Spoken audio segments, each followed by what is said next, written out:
Welcome back. இந்த வீடியோவில் flap ஸ்டோரேஜை டீட்டெயிலாக நம்ம டிஸ்கஸ் பண்ணலாம். இந்த பிளாப் ஸ்டோரேஜ் அப்படிங்கிறது நம்ம என்ன சொல்லுவோம் அப்படின்னு கேட்டிங்கன்னா ஆப்ஜெக்ட் ஸ்டோரேஜ் அப்படின்னு சொல்லுவாங்க. பேசிக்காக வந்து அதர் கிளவுட்லேயும் ஆப்ஜெக்ட் ஸ்டோரேஜுங்கிற ஒரு செக்ஷன் இருக்கும். இப்போ நீங்கள் AWS எடுத்துட்டிங்கன்னா S3 பக்கெட் ரொம்ப பாப்புலரான ஒரு ஸ்டோரேஜ். அதை அஷூரில் பிளாப் ஸ்டோரேஜ் அப்படின்னு சொல்கிறாங்க. ஸோ இதோட ஸ்ட்ரக்சர் எப்படி இருக்கும் அப்படின்னு கேட்டிங்கன்னா ஃபர்ஸ்ட் நம்ம வந்து எல்லா ஸ்டோரேஜுமே ஸ்டோரேஜ் அக்கௌண்ட்டு கீழே தான் இருக்கும். இந்த பிளாப் அப்படிங்கிறது கண்டெய்னருக்கு கீழே இருக்கும். ஃபர்ஸ்ட் நம்ம ஸ்டோரேஜ் அக்கௌண்ட் கிரியேட் பண்ணணும், அதுக்கப்புறம் கண்டெய்னர் கீழே நம்ம பிளாப் ஸ்டோரேஜை கிரியேட் பண்ணணும். இந்த பிளாப் கீழே நம்ம ஃபைல்ஸை நம்ம ஹேண்டில் பண்ணலாம். இதுதான் அதோடைய ஹைரார்கி. பிளாப் ஸ்டோரேஜ் எதுக்காக டிசைன் பண்ணாங்க அப்படின்னு கேட்டிங்க அப்படின்னா, இப்போ நம்ம ஒரு வெப் அப்ளிகேஷன் டெவலப் பண்ணுறோம் அப்படின்னா அதில் நிறைய இமேஜஸ் டாக்குமெண்ட்லாம் ஹேண்டில் பண்ணுவோம். ஃபார் எக்ஸாம்பிள் நீங்கள் ஒரு காமர்ஸ் அப்ளிகேஷன் டெவலப் பண்ணுறீங்க, அப்போ உங்களோட ப்ராடக்டான இமேஜஸ் அதுக்கு ரிலேட்டடான டாக்குமெண்ட் எல்லாம் நீங்கள் ஹேண்டில் பண்ணணும் அப்படின்னா நீங்கள் பிளாப் ஸ்டோரேஜை யூஸ் பண்ணலாம். சேம் டேட்டாவை டிஸ்ட்ரிபியூட் பண்ணுறதுக்கு, ஆடியோ வீடியோவை ஸ்ட்ரீமிங் பண்ணுறது, ஸோ ஒரு வெப் அப்ளிகேஷன் ரன் ஆகிட்டு இருக்கு, ஒரு வெப் சர்வர் ரன் ஆகிட்டு இருக்கு, அதோட லாக் ஃபைல்ஸ் எல்லாம் நீங்கள் மேனேஜ் பண்ணணும் அப்படின்னா அதுக்கான ஸ்டோரேஜாகவும் நீங்கள் பிளாபை யூஸ் பண்ணலாம்.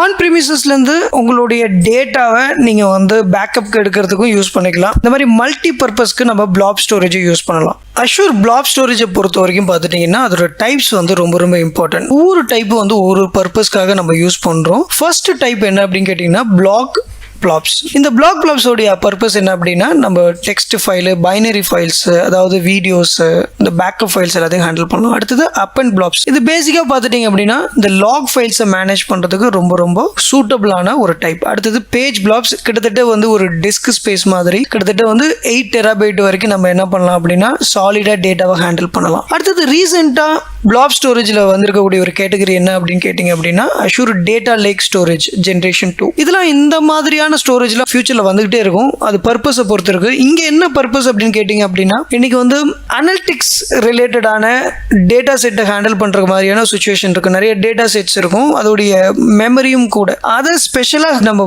மேனேஜ் பண்ணுறதுக்கு இந்த ஸ்டோரேஜ் வந்து ரொம்ப ரொம்ப ஹெல்ப்ஃபுல்லாக இருக்கும். இப்போ ஒரு ஸ்டோரேஜ்னு எடுத்துக்கிட்டிங்க அப்படின்னா அதோடைய காஸ்ட், அதோடைய டயர் அப்படிங்கிறப்போ அது வந்து ப்ரீமியமா, ஸ்டாண்டர்டா, இல்லை வந்து பார்த்துட்டீங்கன்னா ஹாட்டா, கூலா, ஹை அவைலபிலிட்டியாக இருக்கணுமா, லோ லேட்டன்சியாக இருக்கணுமா, இல்லை ஹை லேட்டன்சியாக இருக்கணுமா, இது டிசாஸ்டர் ரெக்கவரி, டியூரபிலிட்டி, இந்த மாதிரி எல்லா விஷயத்தையும் கன்சிடர் பண்ணி தான் ப்ரைசிங் பார்ட்டாக இருக்கும். இப்போ நீங்கள் வந்து ஒரு பிளாப் ஸ்டோரேஜோடைய ஆக்சஸ்ன்னு எடுத்துட்டீங்க அப்படின்னா நம்ம டிஃப்ரெண்ட் டைப் ஆஃப் டேட்டாவை மேனேஜ் பண்ணுறோம். அதுக்கான different kind of blob storage இருக்கு. அப்போ பேசிக்காக வந்து பார்த்துட்டிங்கன்னா இந்த ப்ரைசிங் வந்து எப்படி வேரியேஷன் பண்ணுறாங்க அப்படின்னு கேட்டிங்கன்னா அதோடைய ஆக்சஸ் பேட்டர்ன் தான் ரொம்ப ரொம்ப இம்பார்ட்டன்ட். நம்ம வந்து ஃப்ரீக்வெண்ட்டாக ஆக்சஸ் பண்ணுறோமா இல்லை வந்து இன்ஃப்ரீக்வெண்ட்டாக ஆக்சஸ் பண்ணுறோமா. ஸோ இதில் ஃபர்ஸ்ட் கேட்டகரி ஹாட் டயர். நீங்கள் ரொம்ப ஃப்ரீக்வெண்ட்டாக இந்த டேட்டாவை ஆக்சஸ் பண்ணிட்டு இருக்கீங்க அப்படின்னா அதுக்கு அடுத்தது வந்து லோ லேட்டன்சி நீங்கள் எதிர்பார்க்குறீங்க அப்படின்னா அதுக்கு வந்து ஹாட் டயர்.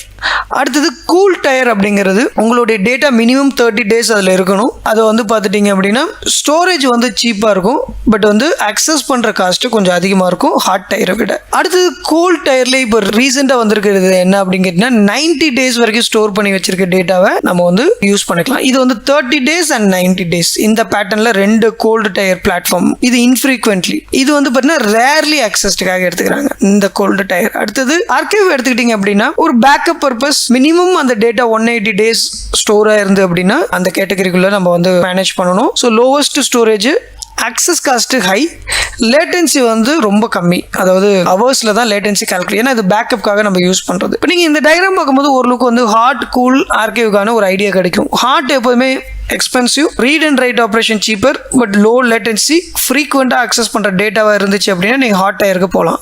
கோல்ட் டயர் அப்படிங்கிற போது expensive, read and write, storage cost வந்து பார்த்துட்டிங்க அப்படின்னா சீப்பர் தென் ஹாட். ஓகே, இது higher latency, infrequent access, short term backup இல்லை ஓல்டர் டேட்டா செட் இந்த மாதிரி மேனேஜ் பண்ணிக்கணும் அப்படின்னா கூல் இந்த டயருக்கு போகலாம். ஆர்கைவ் டயர் எடுத்துக்கிட்டிங்க அப்படின்னா cheapest storage, most expensive access cost. ஏன்னா அந்த அக்சஸ் பண்ணுறதுங்கிறது பார்த்துட்டிங்க அப்படின்னா எப்பயாவது தான் பண்ணுவீங்க, அதோடைய காஸ்ட் வந்து அவங்க கொஞ்சம் அதிகப்படுத்தியிருக்கிறாங்க. ஸோ இதுதான் வந்து பேசிக்காக ஹாட், கூல், ஆர்கைவ்கான டிஃப்ரென்ஸ்.